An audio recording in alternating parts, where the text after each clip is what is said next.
Hello, everybody. Welcome to another episode of Embodying the Logos. Well, now I'm gonna have to ask you to pronounce your own name because, like, I can't read that actually. Yeah, not many people can. It's Adon. It's an Irish name. Aiden.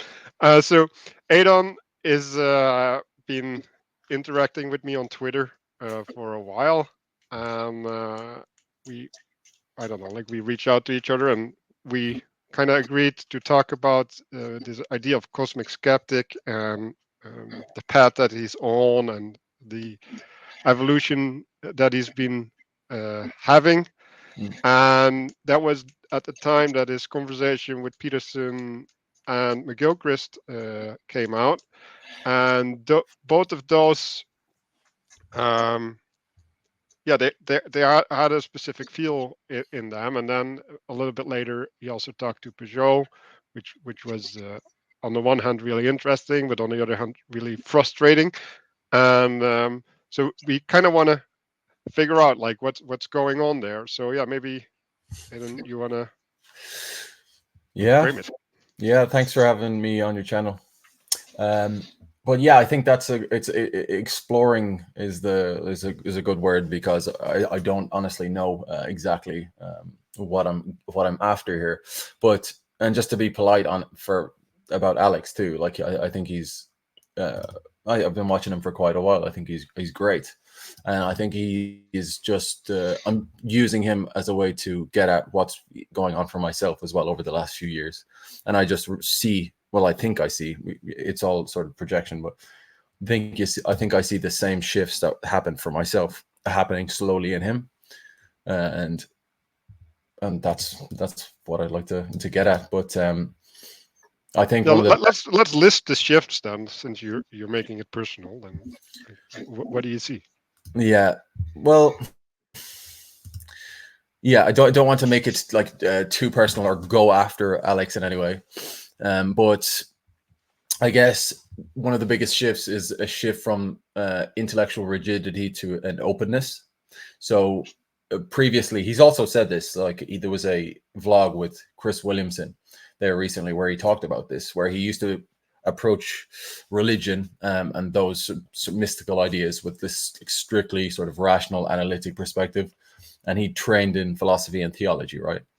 So that makes sense. I think he approached things from like a very analytical point of view, and then in the conversation with McGilchrist specifically, he grapples with this more intuitive, experiential way of understanding, and he actually talks about how he wanted to understand poetry and that he had this functional relationship with poetry that sort of maps onto this analytical left-brained way of looking at the world, and that he actually calls it deeply inappropriate. And then he said something shifted where he has this more of an appreciation for poetry, and I think he talks about walking around an art gallery and finally not being bored. So there's some shift that has happened for this man that I just Hmm. find very interesting, and I saw the same opening up in myself. And he also actually references, but it's a sort of a side point, not really, maybe, but he talks about psychedelics, and he mentioned psychedelics to Ema Gilchrist. So I guess this has sort of facilitated this opening up as well. So that complicates things, I guess. Yeah, so it's interesting, right? Like poetic knowledge is a thing that we coined uh, like 4 years ago on the Discord server. We later found out that in the 30s or something, someone else coined it as well, right? So these ideas are reserving, and like what is poetry? It's poesis, right? Like it's the creation or the creationary aspect, right? Like um, there's an element of partaking and being involved in that generation, and that is in contrast to the propositions, right? So you can map that to the left brain, right brain, or Yeah, mythos, mythos. logos. McGilchrist says in that Matter with Things book, he says that poetry is the closest you can get to truth. In his all of his studies and analysis, which is incredibly comprehensive. He's like, poetry is the closest that we can get, which is interesting. Yeah.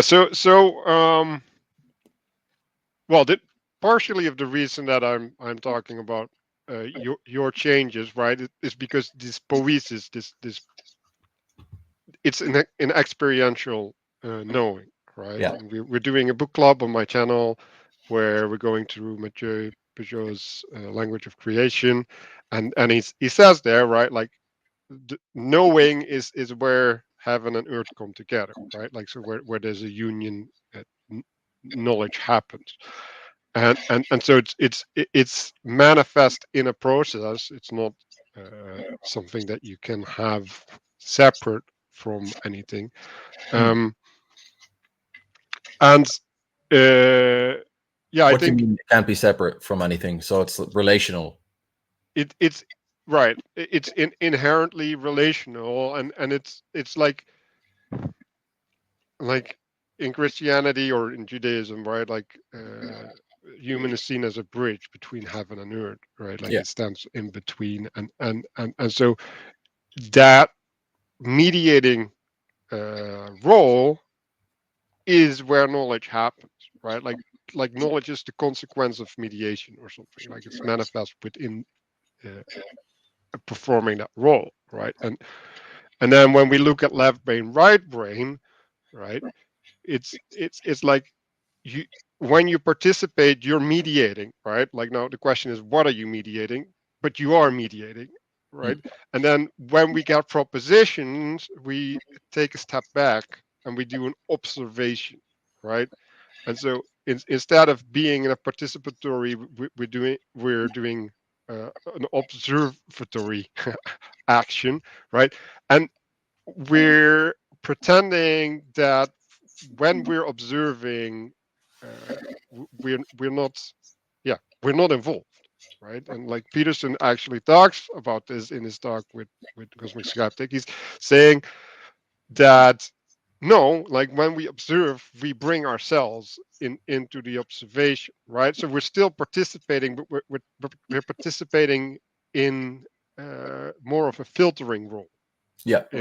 instead of a highlighting, or you could say like if you participate, you make things relevant, right? Like they come out, right?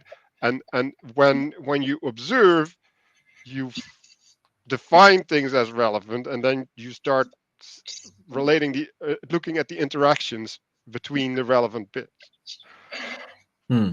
But even the model that you unconsciously or implicitly choose to view from the observer position equally blinds you and reveals to you what's happening. So if you have these unconscious assumptions that you don't even realize, and then that blinds you from things appearing, and as I say, shows you things equally. Mhm. Yeah, so I think the best way of describing it is, I think the modern man, the modern not religious man, Mm. knows that he's sinful, right? Like unconsciously, and so he's like, I can't put myself in the situation because I can't trust myself, and I'll corrupt it if I participate in it, right? And in that move, there's a retreat to the perceived neutral scientific knowledge, right? If I only know the facts, if I only know whatever I need to know, then I am not responsible, Mm. right? Because I have done the right thing by virtue of using the right facts, right? So that's an outsourcing of responsibility to whatever it is, while in reality that's completely ludicrous, right? Because like you decided to do that, right? So you can't outsource things and not be responsible, but Mm. psychologically that's what's happening. Mm. And so what happens is, okay, like now we're in this box. We've locked ourselves in this box because we can't take responsibility for truth, right? Like we have to outsource that to science effectively, and then something like religion comes along and it makes a truth claim, but it's not verifiable through scientific means. Mm. And then the question is, well, what do you do with that, right? And like some people discard it, and some people explore it, right? But if you explore it from a scientific frame, which is actually what I think McGilchrist, Peterson, and Cosmic Skeptic are um, guilty of, right? You you have to open up, right? Like in order to give space to all the things that are there, right? And like there are, well, I don't want to say scientific truths, but there's scientific means to hold the religious framework, right? Yeah. And give it credence, right? And if you're staying true to that, then you will end up walking in a path, right? But that path is ending, right? And I think Peterson is at the end of the path, right? Like at a certain point, you can no longer say, I am going to scientifically validate or whatever. No, like you need to take the leap of faith, Mm. right? Like you need to do it. You need to remove science as that which judges and have God be that which judges. Do you want to give me an example and the audience an example of that shift where you move the arbiter? Yeah. Okay. Well, here, and this is where I run into issues with people all the time when I Yeah. speak, right? Because it's like, okay, let's say, and maybe I'll bring in a bunch of things with this example, right? So, um, when we're talking to someone like Cosmic Skeptic, right, or Peterson or McGilchrist, right? There's what are we doing? Like what is the goal of the conversation, right? Because what happens is uh, Peterson and McGilchrist they give a bunch of things to Cosmic Skeptic, but like he can't give meaning to them, right? Mm. They're not things that take him to where he needs to be, and it was really ironic because in um, Jonathan Peugeot's conversation, Cosmic Skeptic got an altar call. It's like, well, at this point, I'm just gonna have to call you to the altar and try to get you to do your confession of faith, right? Because that's the only move that I have left effectively, right? And like Peugeot misjudged that situation that he would be receptive, right? But he was correct in the sense, like, no, like I'm not at a point where further argument is gonna make uh, any dent in the scale, Mm. right? And so what is this altar call, right?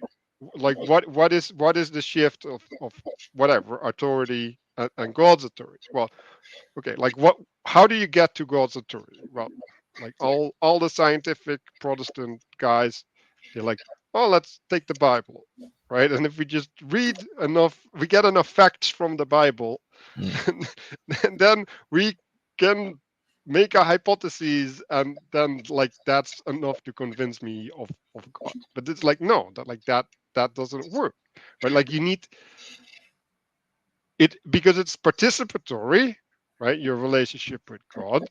There's the only justification is in the fruits, Mm. right? Like and you can only get fruits if you're rooted in the soil, because if you don't draw from the well, then the fruits are not from the well, because like if you use science as a mediation between you and God, then every time it's still the fruits of science, it's not the fruits of God. How do And you, how, as someone who, like, intuitively, I'm a practicing Catholic. So, but intuitively, I know that, I know what you're getting at. But how can you be so sure to say that that's where Alex needs to be? oh yeah, well, how can I be so sure? Um okay, well, like what are we doing, right? Because Peterson talks about what is highest. I think that's wrong. Like that's a materialist thing. It's what's your purpose, right? And the purpose sets the things that are highest. Mm. Like like it's like if you plan the road, right? If you're oriented towards the star or whatever, right? Then what is highest appears as a consequence of the road, right? Like the road informs Mm. your participation, and so uh, like because if you say like even with God, like God is highest. Well, what does that mean, right? Like I'm not saying that that is not true, but you don't like it's a open variable because Mm. you don't know God, right? So the actual thing that you need to do is you need to move towards God, and that is the thing that you're doing. You don't do God himself because like you can't reach that, and you say, well, okay, Christ is a mediator, right? So instead of focusing on God, I focus on Christ, and He's the path, right? Like literally. So the metaphors are already there, Mm. um, and so when we're on the path, okay, like what does that require of us, right? Mm. And now we're getting into words like king, father, shepherd, right? Like what are all those things? They're masculine authority roles of authority Mm. on different scales in different dynamics. And so when we're talking about, well, what do you need to do, right? Is like you need to accept an authority that's not your own, Submit. right? Well, surrender, right? Like and in because the surrender is giving over the reins, and then in the surrendering you submit, right? Like you get called to do things, and yeah, that's a move nobody wants to make, right? Yeah. Because that's dying. Yeah. But just for context, I guess, like Alex was a Catholic, grew up Catholic, and then his own background, from basic research that I'm not going to get into here, just out of uh, being polite, I guess. But like, he's had some things happen in his life where you wonder how that has affected this authority figure in his mind. Hmm. And obviously, as someone who's into psychology, I like empathize for him, and then I also wonder, having similar experiences, like how that's affecting his journey, and I'm also wondering how much he is entrenched in this persona because of his channel, because he would have like 900,000 people. That's obviously not everyone is a staunch atheist, but he would have, I'm guessing he'd lose a lot of followers. But I'm sure if he was to actually make a switch, he wouldn't care, because he seems to be that type of guy. So, like, I know he moved away from veganism, and he was very, you see, yeah, he seemed to be, he didn't really, yeah, he didn't really consider, I don't know what the word is. He wasn't really too bothered. Well, I'm sure he was, but he wasn't really too bothered about the repercussions. He just made the switch because he thought that was the right thing to do. Well, but what are you talking about? Okay, are you giving your channel authority over you? Like what? Like because Yeah. that's the thing that Peterson talks about, right? Like there is an authority. Like you are embedded in a religion. Like it's unavoidable. Yeah. And and the question is, what what do you hold highest? Like the scientists hold truth highest, right? And then they don't know what that means, right? Because truth is true to reality, right? Yeah. So like it's a relational thing. It's not something that you can abstract from the relation, although that's the project of science, that abstraction, right? So um so but also like Peterson says, right? Like there's true scientific endeavors that are evil, right? So like good has to come above truth. like only within goodness you can be actually true, because if it, because that's what's drawing you, right? Like that's the path that you're in, like that's the thing that informs your values, right? Mhm. To use Peterson's language.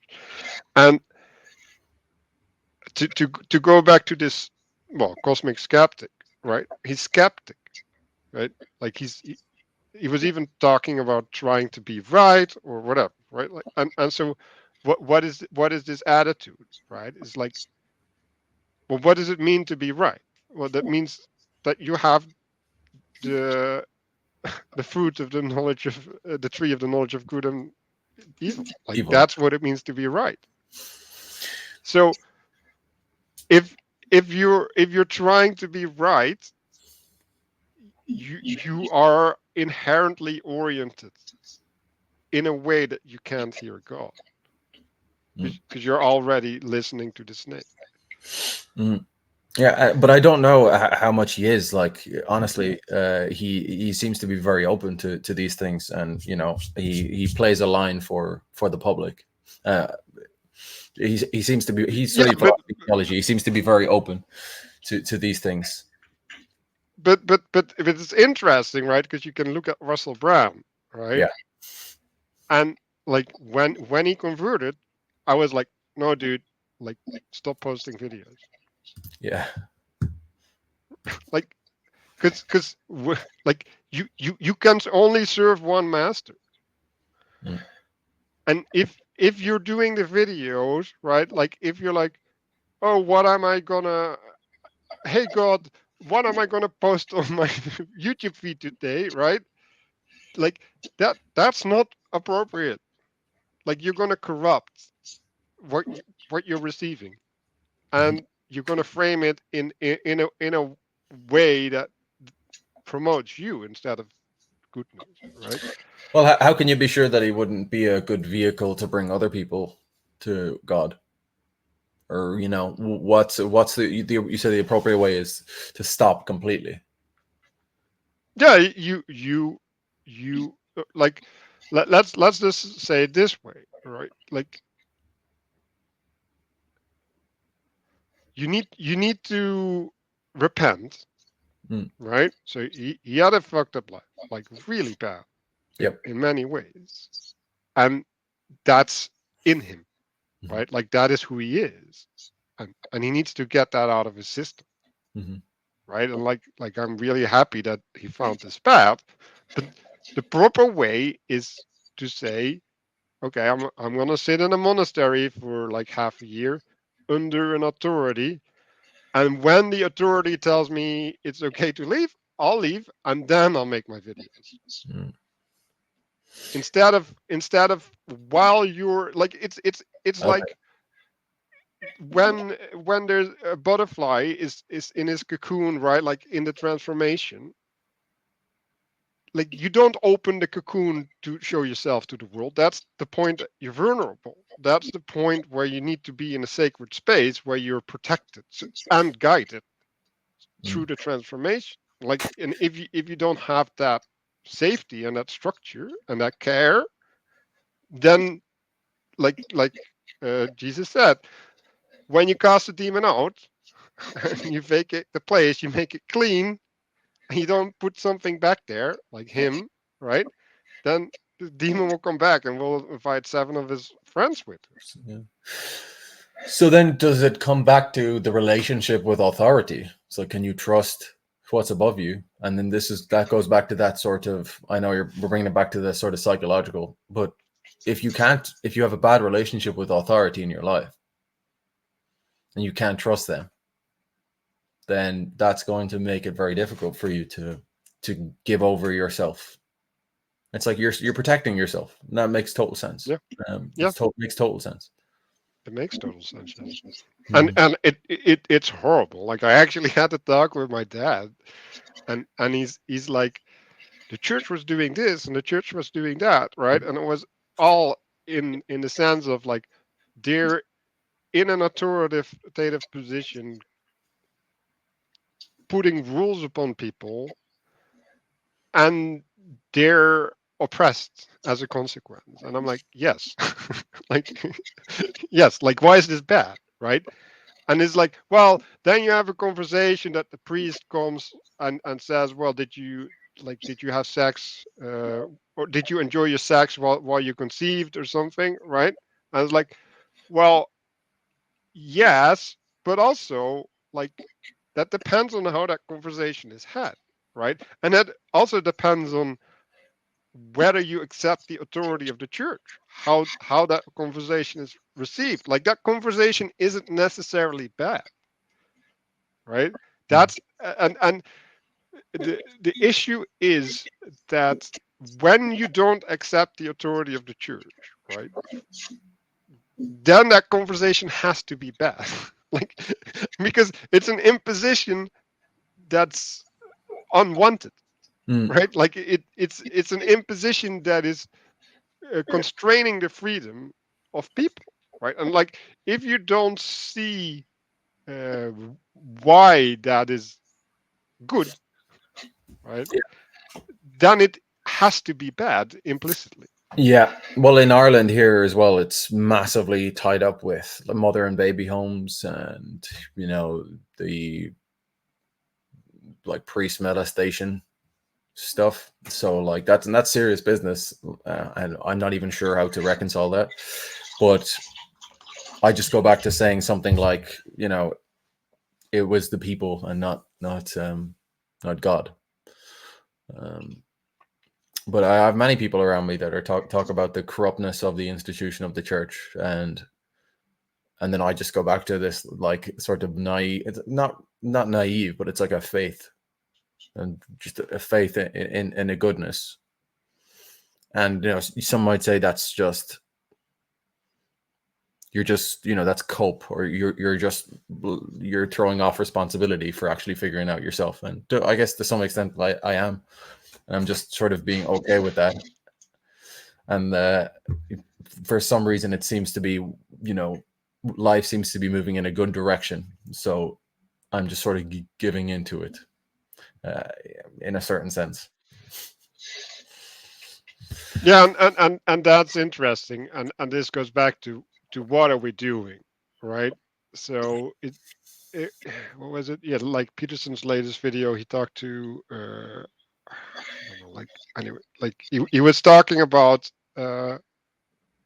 what is the level that you're looking for, right? So, like, if you're an individualist, like, what the level of responsibility has to be in the individual, right? Uh, if you're a collectivist, the level of responsibility has to be in the collective, right? And that means that you're victimized or you're being privileged as a consequence. And if you're a Christian, like, the responsibility should be everywhere, right? Because every layer has its relation to God, right? And like the and I think this is maybe where things have been failing, right? It's like, how do you how do you manage the spirit of a church, or even worse, a bisdom, right? Or A the what? whole church, You a say a business? bisdom, yeah, Oh, wait, okay. the area of that the bishop controls, right? Because, Okay. like, what is the spirit? How do you manage it?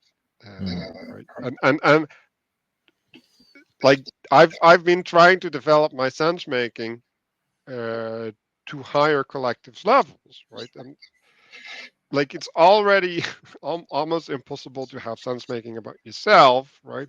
But like, when you're a spiritual huge entity that is in relationship to spirit, right? It's like, like, how do you do that? And like, I don't think it's easy. And like, I don't I mean, there's good reason that people fall short, especially if they're doing church politics instead of, like, being on their knees. So Yeah, it comes back to a lot of trust as well, right? yes, and Mhm. that's the problem, right? Like, why did the molestation happen in the church because there was a trust relationship, there was a spiritual authority, and that can do a lot of good and that can do like a lot of harm, and that's in how it's used, and thereby it is scary, like it actually is scary, but it's Mhm. also the only way, like that's that's the problem that I have, right? and and so when people talk to you and say, well, you're not taking proper responsibility, it's like you you can only take responsibility that is relative to the size of your spiritual maturity. Mhm. And so if you're taking responsibility when you're not ready for that responsibility, you're gonna mess yourself up real bad, right? Like there's it's inevitable. Mhm. And the the question is, well, like all these people who are taking that responsibility, like how are they guiding themselves? Mhm. Uh, yeah, you'd have to be like deeply, deeply sort of repressed to not be able to look at these things in yourself, which is like a Yeah. characteristic of Ireland in general. Like it seems to be. It's a stereotype, anyways, in the zeitgeist, especially with like men. Big sort of alcohol culture here. Mhm. Uh, yeah, weekend warriors, not talking about anything below surface level or football. Um, but yeah, and I guess this ties back to that idea of McGilchrist, just I guess to couch it in the left brain and the right brain, and then the left brain being logos, right brain being more mythos, and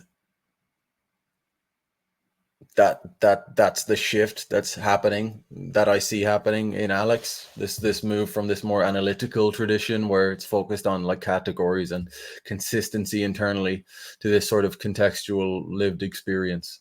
Um, and you can see that in like his the appreciation for poetry and things Mhm. like this. Yeah, so like Peugeot actually was like, I I shouldn't have had the conversation, right? Like he was actually uh, not happy, right, with what happened, and the question is, right, like again, like what are you doing, right? So let's say um, you approach, well, like I'm even doing it in this conversation, right? Like I'm approaching the argument from an angle, Yeah. right? And this angle is gonna reveal something, right? Like I'm basically arguing, okay, like there's a necessity somewhere there, and like you have to deal and face that necessity, Mm-hmm. right? And but this angle is a limited perspective, right? Because like the only true argument is the whole, and the whole being integrated, right? Yeah. Because that's the justification. Like because if it's not universal, then yes, like like I was arguing with my mother, and she's like, "Yeah, there's no truth." I'm like, "Yes, there's a truth. Like there has to be, because else we can't communicate." like, like, like if we don't share something that's outside of us, then we can't understand each other. Mm-hmm. Like it's literally impossible. And so like then the question is, well, like what does that look like, and what does that require of us? Right? And so like with my mom, she's doing all of this bodily feeling of emotion stuff, and I'm like, okay, that's great and all, but like, how is that relating to the outside world? Mm-hmm. Because like at a certain point, you need to frame that, right, and you have to give that meaning, And if that meaning is inside of you, then I can't participate with you. And worse, you can't participate with me. And now you have all your feelings that you're deeply feeling, and they lock you outside of communion, right? And so like the only way to be in communion is to have those feelings be in service of the communion. Mhm. And so you have to start with communion. You can't start with your feelings. Like these feelings need to be properly related in the hierarchy. And this is the issue that all of these types have, right? Uh, like either it's truth, either it's therapy or whatever, right? Like it's like, who have all of these insights? Well, if they're not properly uh, yeah, contained, right? If they're not properly fitted in, and you're not willing to accept authority, because like that's the other thing that I have with my mom. It's like, okay, fine that you have that, but if I see more than you, then you should accept my perspective, Mhm. right? Like that's the way that you get to commune with me. You partake in my perspective. And if you're unable to partake, and this is where we get back to cosmic skeptic, right? Like he literally seems to be unable to partake in what Peugeot is communicating. Or he's And playing, or he's playing a character, even unconsciously, to stay with this sort of, to be on the side of the skeptic. yes, but let me tell you something. Whenever you're unable to partake, you are playing a character. What do you mean? Well, that's what it means when you're unable to partake, right? Like the Greek had this idea of Okay, what yeah, was it again? The persona, yes. right? And the persona is the mask that interfaces with the world, right? But again, right, just like science can be your mask, right? Like it can mask God from you. You can have a role that masks you from communion. And like what is that in biblical language? Like that's being clothed, right? Like you wear a skin, Yeah. right? And that skin protects you, right? So like my mother puts on the skin to protect herself, because like else she will get exposed and she will have to face herself naked, right? Cosmic skeptic also does that, right? And so like what is seeing yourself naked? Well, seeing yourself naked is seeing yourself under the authority of something else and not fitting in effectively. And that is awful. Un- Unless that authority is benevolent and wants to heal you. Hmm. But and and that's the issue, right? Like, can you see the authority like that, and can you let that happen? Yeah, it comes back to that trust. Like, what's your experience with authority to some extent, you know? Yeah, that bit on your mom with her feelings, it reminds me a lot of the humanistic psychotherapy, and something I've been dealing with lately and trying to figure out, because I practice something called group relations, which is basically like a group dynamics study of group dynamics from like a psychodynamic and systems theory angle, and you do this experientially with people, right? And I found out that back in 1967, after Vatican II, a group of nuns from California called Carl Rogers of humanistic psychology, to come in and help them reconnect to their charism, as Vatican II called. And so he comes in and he does these things called encounter groups. And I learned that the encounter groups parallel exactly the type of group dynamic stuff I was doing. And what it is basically you get in there, you tell people how you actually feel. There's a element of where it collapses hierarchy and it brings you into direct relationship with people. So it collapses your outside roles. It collapses a hierarchy so that you're on a peer-to-peer relationship with managers and bosses and CEOs. And it prioritizes you speaking what you actually feel from the deepest depths, how you actually feel about people. Like, so it makes what maybe some people would consider private, you should bring that into the public sphere. So it sort of prioritizes the individual. And then over 3 years, I think he ran these groups, and 300 between 300 and 350 of the nuns annulled their vows in Rome when humanistic psychotherapy came into their convent. And that completely blew my mind because it speaks to this piece of you making your inner voice and your feelings the authority rather than being in communion with people. And then it destroyed a convent. And I'm just conflicted about that because now I have to figure out how to integrate basically like a communal ethics into psychology. And people have done this, and I'm very naive about all this stuff and everything we've been talking about. Like I'm obviously no, I'm just figuring this out myself, but it's very conflicting. Like, because how do you be in communion? How do you be in communion? I guess that's the question. Well,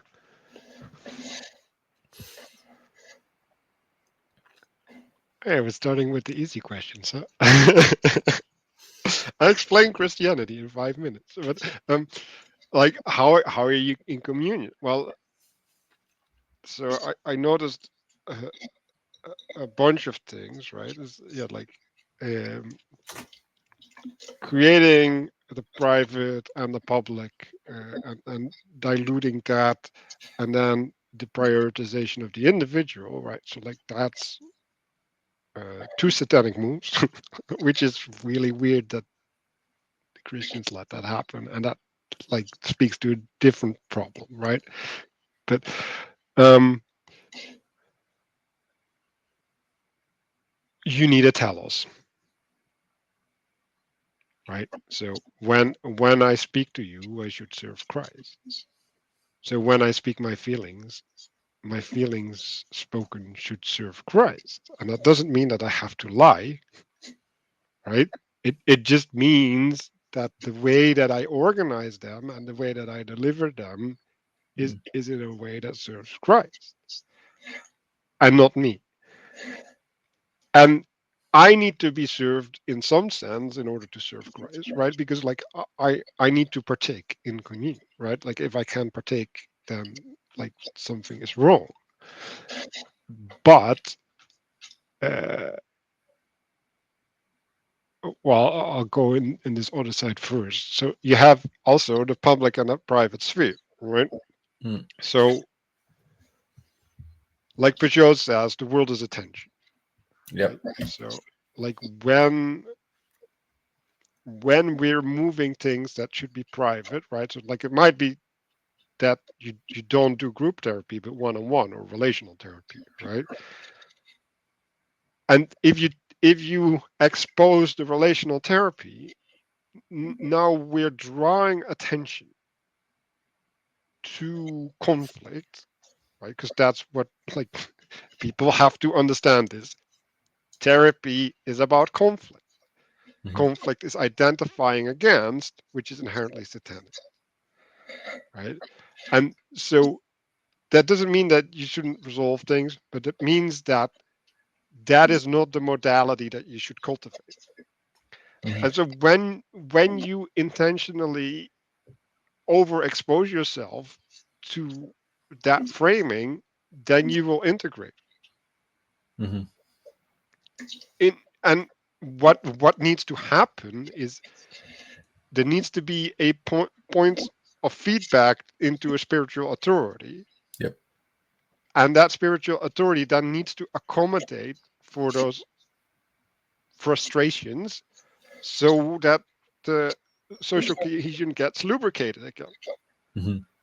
And in that sense, right, like it's that the voices are heard but they're not seen, right? Like don't let the left hand see what the right hand is doing, right? Like there's things that should happen in the open, and there's things that should happen in the dark, right? So like this goes also into the divine feminine, right? Like so the feminine is that which creates the space, right? Like that which allows things to happen, right? But like I don't know if you've ever been in a student society or whatever, and Yep. like I've been at their meetings, and then everybody's grandstanding with these ideas, and everybody's just talking. Well, I even have it in my church with the men's group meeting, right? Like and then they're talking about finances for half an hour, and I'm like, dude, we could have all worked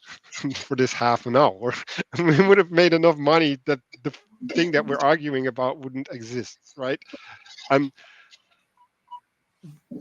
there's a problem there, right, where we can't keep high the thing that should be high, right? And like that financial issue, like the authorities should just say we're going to do it this way, and everybody should just say okay, and they should shut the fuck up instead of saying no because we can do it a little bit better this way. Because that's what always happens, right? Like there's an endless argument, right? And everybody has to understand, right? And then, and then the new person comes in, and then there's a history of 2 years of arguing, and they need to get up to date. To like that doesn't work. Like it can't work. Like it's anti work,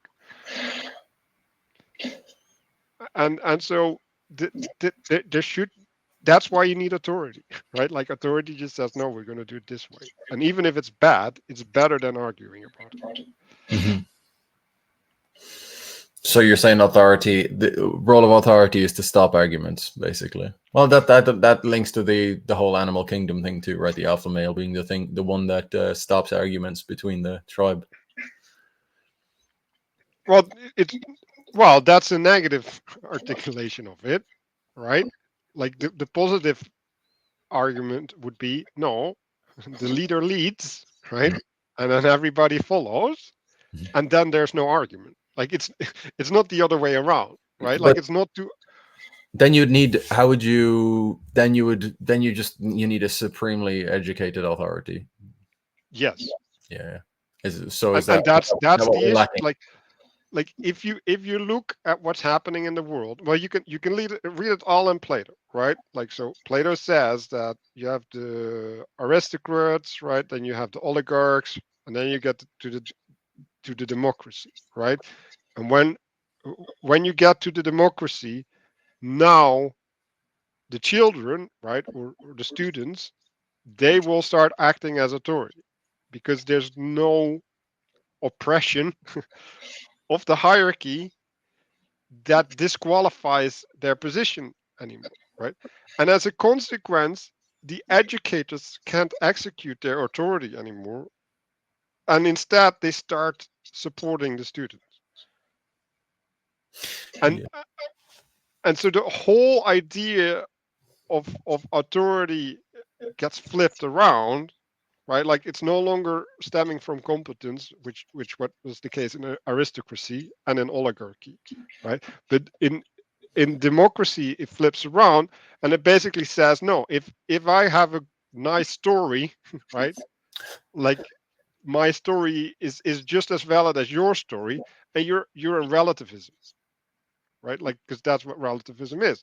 And if you're in relativism, now you get the crowd, right, that shouts loudest gets to dictate what's right and wrong, right? And then you end up in tyranny, and then you need to reestablish order, right? And like, how do you reestablish? Well, you Clamp down, rebuild. or you clamp down on the democracy. No, Like, no, you kill the tyrant, and you have to re structure everything, right? mm, Because all the structures are corrupt, and then because there's people building the structures, you have competent people again mm, because they build the structures. yeah. But So this is really interesting that like the core of it is like competent authority and then also trust. So what if the authority is incompetent and then you also in your experience and then you also lack trust because they weren't competent. You had to figure it out for yourself. So then that makes you very individualist and, leaning towards like an autistic view of the world where you're not relating because you're like, relating is dangerous. I Hmm. can't relate with people. It hurt quite a bit. So you stick to your frame of things because that's how things get done. That's how you are successful. And then Well, they just keep that's where getting, perceived safety is, right? yeah, and they And keep that's the getting issue. It's feedback back their life. perceived. Yeah. And then there's another issue, right? It's the luxury, right? So that like that perception can maintain itself for quite a long time, Mm. right? Until you become completely dysfunctional because you're not in relationship anymore, right? Like the only real reference or real authority, maybe that's a better word than reference, right? Like the authority is that which informs you, right? And if you're referencing, right? Like you're informing yourself, like you narrow, like you just collapse on a single perspective, like you have to. Mm. And Yeah. Yeah. Sorry, go on. well, and the other question is, how do you judge authority? Mm. Because that's what cosmic skeptic was doing, right? It's like, well, with Peugeot, he's like, well, why did God do this? Why did he punish Adam and Eve? Why did he let the snake in, Yeah. right? And Peugeot was like, no, like the snake is there. like, it's not optional. The snake is like already there. yeah, like that's the world we live in. Yeah, but why didn't he create a world that doesn't have the snake? And Why like, didn't he? well, I can tell you because the snake didn't make Eve do anything. Like the snake isn't bad. Listening to the snake is bad. Mhm. Yeah. I really want to bring in this example from McGilchrist's book on this sort of insistence on your own view, and I'm not sure exactly how it relates, but I'm just going to say it, and maybe you can feed off it. But there's this syllogism experiment that was done in 1996, where they showed a bunch of syllogisms to patients, and what they did was they froze using artificially froze the left hemisphere and then would show them all the syllogisms, and then they would artificially show the right hemisphere and show them all the syllogisms and get their answers right. And for context, this left brain is generally associated with sort of analyzing, being categorical, internal consistency, rational discourse, scientific reasoning. Then that's also associated with logos, and then mythos, or the right brain, is associated with symbolic, metaphorical thinking, holistic, contextual understanding, embodiment, cultural narratives, this kind of thing. So they would show the left brain these syllogisms, and what would happen was, say for example, one syllogism was, all monkeys climb trees. The porcupine is a monkey. The porcupine climbs trees. And then for example, the left brain would go, all right, so since the porcupine climbs a tree, it is a monkey, because it looks at the what's literally there on the page. But then if the right brain is looking at this, it will go, no, there's something wrong there because porcupines don't climb trees. It'll look outside of a context rather than exactly what's on the page, which is what they show over and over the left hemisphere does. And there's something about being stuck in this frame and not being able to look outside that is happening there, in these thinkers, like with Alex and with Richard Dawkins. Um, and I just wonder what that has to do with also this sort of cultural manifestation of this like dominance of like, scientific approaches, reductionist approaches to things. Well, like um, what you basically said is there's a logical construct, Mm. right? And it's not corresponding with reality. Yeah, right? So then the question is, what do you take as authority? Do you take the logical construct as authority, or do you take reality as authority? Yeah, interesting. Right? And like, to be fair, right? Like there's no answer to that question, because like, if you're in school, you probably should privilege the logical construct over reality, because like that's what you do there, right? You're not there to interface with reality. You're there to interface with the structures that you're in, right, and apply them. Mhm. Learn to apply them. But that's the issue, right? It's like with science, it's like, okay, like you have this logical construct, right? Like whatever, like for example with the masks, right? Like mask works or don't work with this p value, blah blah blah, right? Because like it's nonsensical without having that be contextualized, right? And then it's like, okay, so what, right? Like you now have made a construct, right? Mhm. That within a certain framework, you can say this works or doesn't work. What do you do with that? Because facts don't tell you what to do. Mhm. So it's like it's like, oh, okay, this syllogism is a model. For example, it could be equated to a scientific model, but Hmm. that's not the map is not the territory. Right. Yeah, and then this links to this discussion about language and how language has become this, like, oh, it's like it refers to itself endlessly. It's like becomes a these it becomes like constructs that it can be manipulated, like is happening in the culture, right? But then metaphor, McGilchrist points out, is basically it actually all goes back to embodiment. So like let me pull up some examples. So abstract, the word literally means dragged away. Discourse means running to and fro, and metaphor itself literally means one that carries across.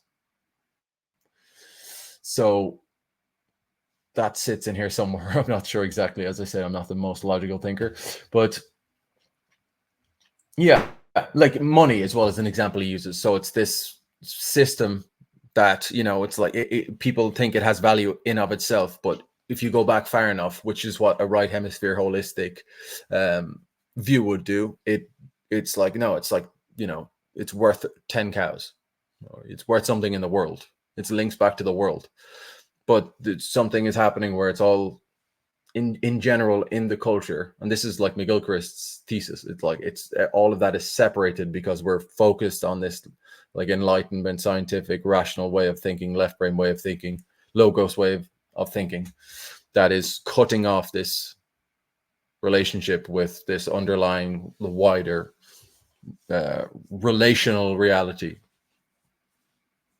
Yeah. So I, I pointed at this earlier. There's when you say money is worth 10 cows, it's like it's only worth 10 cows if the person is willing to accept the money. Yep. R- So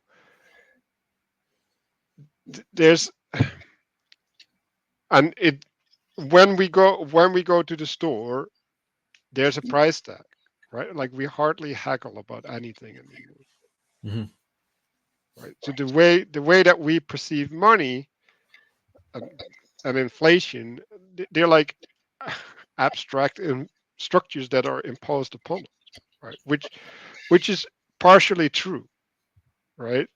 But that also means that we don't see that other side, right? Mm. Like we we we uh, we don't see our participation in in the purchasing, right? And we become consumers, right? So instead of being in it, we take it, right? Like there's an eros relationship, right? Like it's not a philia relationship anymore. And what does it mean? well, there's no loyalty anymore, right? Because if I have to haggle with you, like I have an interest in your experience of what's happening, and like I have a relationship with you, right? That I need to maintain so that next time that I show up, like you're not gonna pull me like a short one, right? So there's a that whole dynamic isn't there, right? And like the same goes for the product itself, right? Like we don't buy products that we need to take care of and maintain and whatever. No, like even if the product needs maintaining, like a car, like we can't do that ourselves, especially not with the modern cars. No, they need to go to a garage where they have specialized equipment and specialized people, because there's no, like, it, you require an education to do service at this point, right? Like you have to be educated to do it. So we are distanced more and more from whatever we're in, right? Like Yeah. whatever we're participating in. And so we don't develop the quality and the intimacy that could be there. Mhm.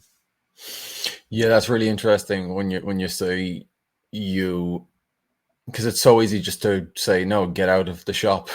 You don't need to be in relationship anymore because of, well, that's like implicit in sort of a hyper capital world. You don't really need to be in relationship. You don't really need to maintain it. So that's interesting. I hadn't thought about it like that. Mhm. But yeah, And so when you say, like, how do you see authority, that's an attachment style in some sense, right? Like what is the way that you cultivate intimacy? That's actually what an attachment style is, right? Like it's just, it's a bias of intimacy in some sense, right? And then the the other thing is like, when you're in a consumer environment, right? Like, h- how do you treat God as a relationship, not as a vending machine, right? Because that's what the supermarket is. Like, it's a vending machine. You just do the things in your cart and you you get it out, right? Like there's no cultivation of anything, right? Like, and because that's what a relationship is, right? You cultivate intimacy. And yeah, then, if the same goes in the house, right? Like, if your parents are out, right, working all the time, and then they're tired, and they're behind the TV, it's like, how do you learn how to cultivate intimate connections with people, right? or if you don't have the parents, Right. which is massive. Like, yeah, yeah, there is a big literature on the attachment styles in religion, by the way. Um, what is there anything else that you want to touch on before we? I got to jump here soon. Okay.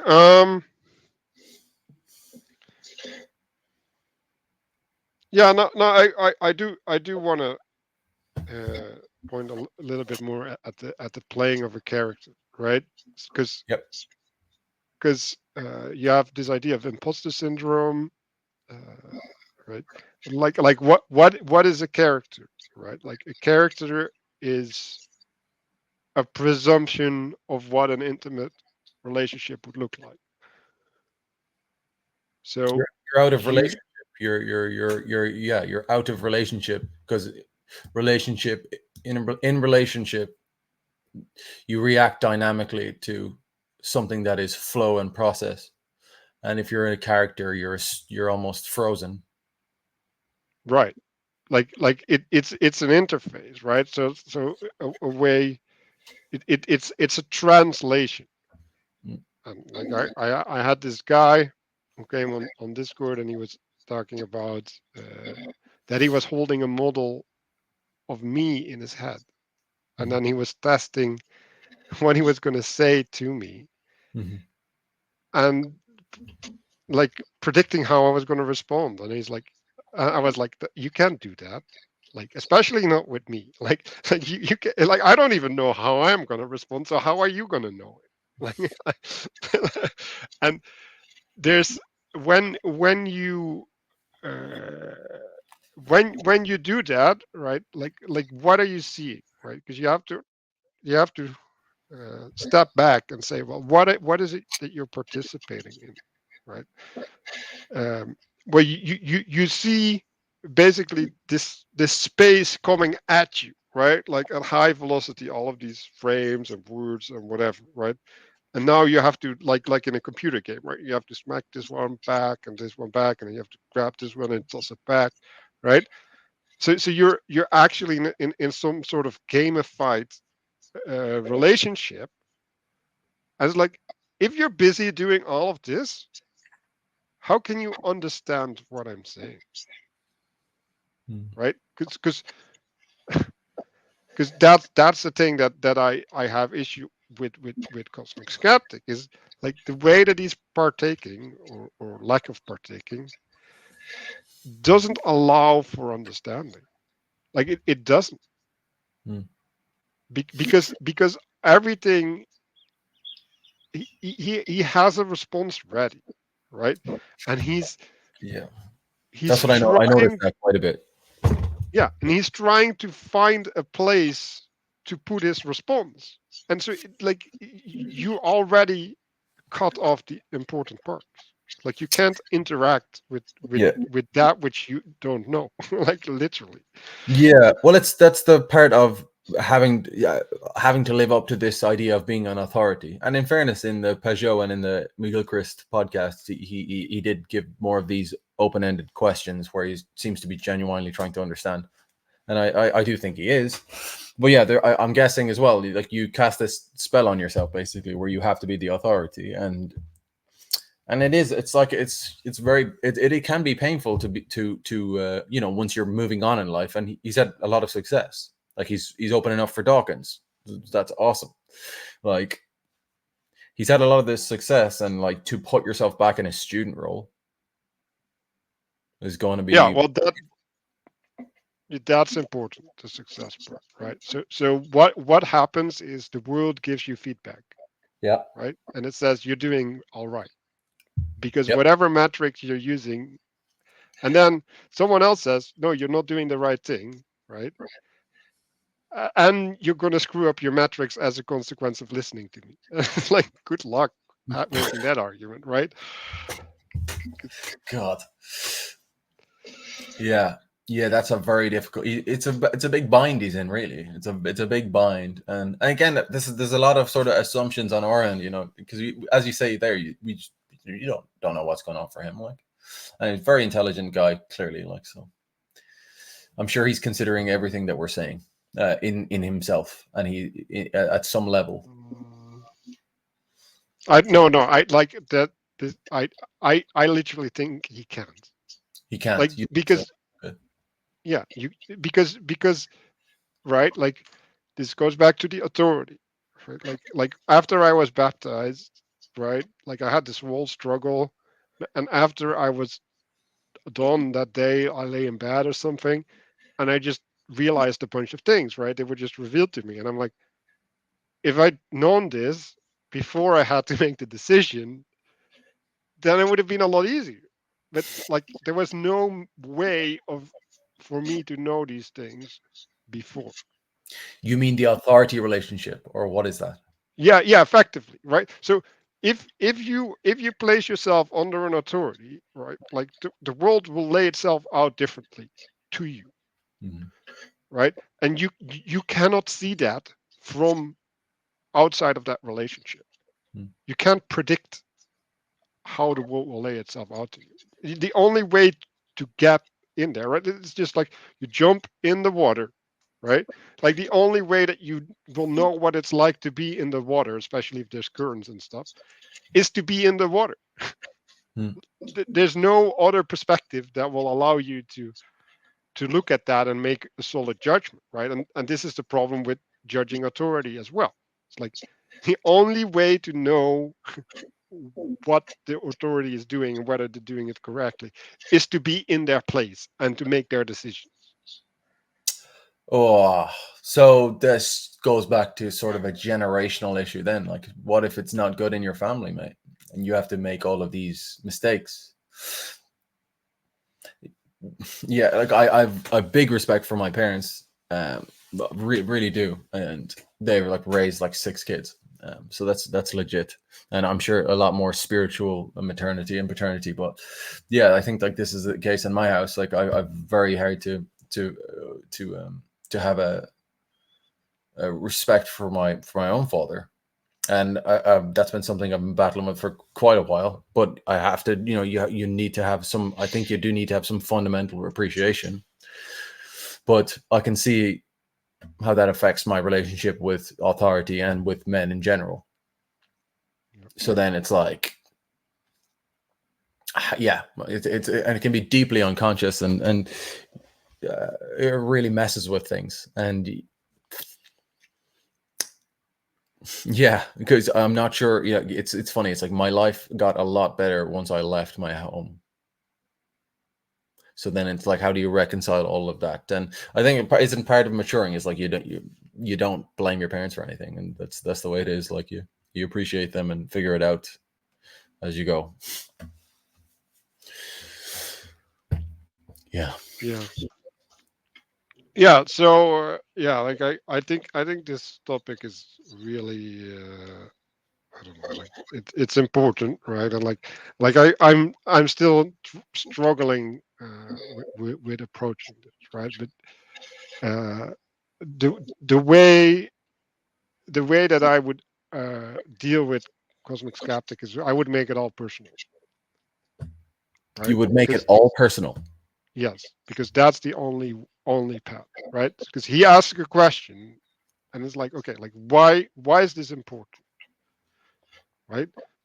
Because that's what are we doing in the conversation, right? And people get distracted, right, from what's happening. And the only way to uh, make it salient to them and allow people transformation is by having it refer back to them, to their struggle, right? And the only way that they can make progress is that they make steps from where they are, Hmm. right? And you can't do that in the abstract story of Adam and Eve. If the abstract story of Adam and Eve is like an impediment for your belief in God, because you have to resolve it, right? Mhm. Like that relationship is never going to be fruitful because it's a satanic relationship, right? So then it's like, who do you need to be, and how can you be that person that can read the story of Adam and Eve and get from it what is healing and what is true? And that's where you have to go. There's no, I don't think there's any other option. And well, that is related to witnessing, right? So it's witnessing versus arguing. It's also I just was reminded of what or remembered what you said about your mom and going into her body. And on some sense, like that's what you need to do first. You're sort of figuring out yourself and what where your resistances are and why on a personal level, and then you can move forward from there and be like, "All right, that's definitely affecting how I'm viewing things or seeing things," and that's in some way that's where it's helpful.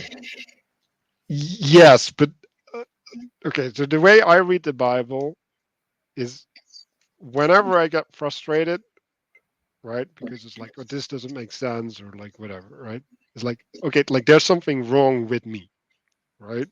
Because I should not have that relationship, right? So there's something in me that's putting me in a bad relationship, right? And like it might be completely unrelated to what's in the text, right? Yeah. But there's still me resisting, and me resisting, independent of what's in the Bible, is a bad thing because I shouldn't be affected that way. And that's the path forward, right? So it's like, okay, like you cannot follow an order of an authority, right? But should you get upset with the authority for giving the order? Because those two are completely different questions, right? You cannot follow the order and still respect the authority. And if you get upset, like what are you doing? Right? Like there's something moving you that's unhealthy. And I think that's the better frame, right? Like it's not this is the truth in the book or whatever. It's like, no, why are you not able to read the thing and get out of it what I'm getting out of it? Like there's something wrong with you that you can't do that. Yeah, yeah, I just keep going back to you have to trust. You have to have a good relationship with authority because if you've grown up and you're like getting beaten by your father, like you're not going to be open in the same way to any relational thing. You like you're going to be resistant and you're going to be your body will be constricted even like so. Yeah, I think the personal is probably a great place to explore, if not like start. And yeah, again, what we've talked about with Alex's own history, so it's pretty interesting. Yeah, and we have to realize that he's still a kid, right? And like Peterson has been on this train for 10 years and he hardly moved. So it's like, Yeah, that's and like Alex is super impressive, I think.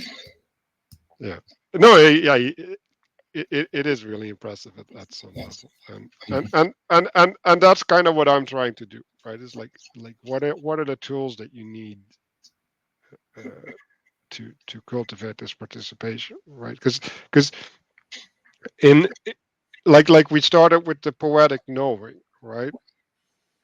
And this poetic knowing is a pathway for building different relationships, right? And it's a skill, right? Just like you learn reading and you learn math, like that poetic knowing is something you cultivate.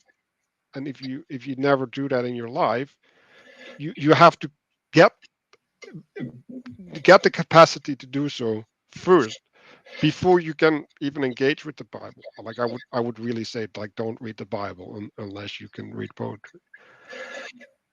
And well, like I would say don't read the Bible unless you know history. Like don't read like there's all of these things that need to come together for the Bible even to make sense to you. And like the Bible used to be only held by people in authority. Like it didn't used to be public, and there was a reason for that. Like like that was because you shouldn't be exposed to things that you're not ready for, and that's why you need authorities to do that for you. Yeah, my favorite example of that is the dojo. There's someone above you and someone below you and someone on your level, and you can't complain your way up the hierarchy because you'll just get destroyed by the guy above you. Anyways, there's no way to fake it. You have to be granted your path upward by the people above you. Okay, let's conclude it. Do you have any last words or reflections on things that stood out to you? Things that stood out to me, just the emphasis on the relationship with authority in a person's life and how that affects their relationship with like authority, spiritual authority in general. I think that's like a massive part of this conversation. Mhm. Yeah. Yeah. So what I'm taking away is it's like how difficult it is to talk about this because I have all the words and all the frames, but to to get to the essence and articulate that or something like it seems to still evade my grasp. It's yeah, it's weird. right? Like it's, I don't know. Like No, definitely. I maybe you need someone smarter to talk to. But yeah, like no, no. Well, like yeah. definitely, it's difficult. Very difficult to talk about, or to get it. It's beyond words, basically, and it is like so. Everything is Well, just well. a metaphor to try and get close to it, but you're never going to get there, whatever it is. Mhm. Yeah, and like I would give you an advice to take home. Uh, when when trying to deal with these things, like referencing science and stuff, I think it will put you in a scientific perspective, Mm. right? And you you need to find the participation, right? Like the angle of relationship, I guess, right? And then the science will make sense to you, right? Like when I read science, like I guess I should say, well, hey, that's nonsense, and this is not nonsense because it's it's not obeying certain patterns, right? And that means that like there's bad framing or like there's a bad test setup or something like that, right? Like I can just immediately recognize it. It doesn't mean that I'm always right, but like Yeah. it means it means that I'm not relying on the authority of the science uh, to to find my way in the world, and then when you when you rely on the truth, right? Then you can re-engage with science in a way that is true, instead of trying to find truth through the science. Yeah, you put it in its place. Right. Very good. What that you mentioned something there that so you wait, you see it through a relational frame. Is that what you said? Yeah. Well, I don't even see it. I relate to it. Yeah. There. Okay. Okay. Okay. There we go. Cool. Very good. Well, we find it was took a couple of weeks to get this going, but I appreciate your persistence. And it was lovely to finally chat. Yeah, and let's see if people like it. Like one of the things that I'm doing is I get way up everywhere. So like it might be hard to follow for some people, but yeah, like maybe people want to have more videos that build from the basics or something. I don't know. Like I Yeah, don't know how people like this part. So let us know what you liked, what you didn't like, questions, all that stuff, and we'll get back to you in the comments. definitely. All right. Thanks for being there with me. See you. See you now.